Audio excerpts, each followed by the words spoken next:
Magandang umaga Batangas, narito na po magiging lagay ng ating panahon ngayong araw ng Huwebes, November 16, 2023. Sa kasalukuyan ay patuloy pa rin pong umiiral ang hanging amihan o northeast monsoon sa may bahagi ng Northern Luzon. At itong shear naman o pagsasulubong ng malamig at mainit na hangin ang nakakaapekto sa Southern Luzon at Visayas na siyang magdadala ng maulap na kalangitan doon. Samantala, patuloy pa din po ang monitoring sa low pressure area na nasa Philippine Area of Responsibility na huling namataan sa may layong 1,220 km silangan ng northeastern Mindanao. Itong low pressure area na ito ay mababa pa rin po ang tsansa na maging isang bagyo.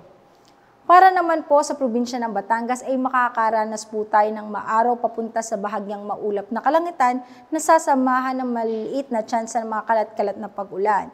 Sa Hilaga, timog parte ng Batangas ay may 55% tsansa ng pag-ulan. Sa silangang parte ay may 23% tsansa ng pag-ulan, samantalang sa kanlurang parte ng Batangas ay may 6% tsansa ng pag-ulan.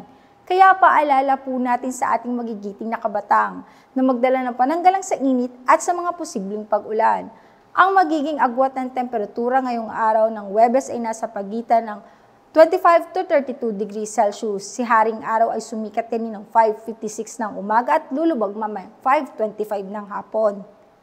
Lagi po nating tatandaan, ligtas ang may alam. At tulad ng laging paalala sa atin ni Governor Mandanas, laging maging handa, ingat at magiting.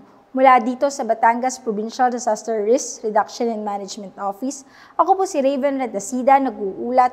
Magandang umaga po.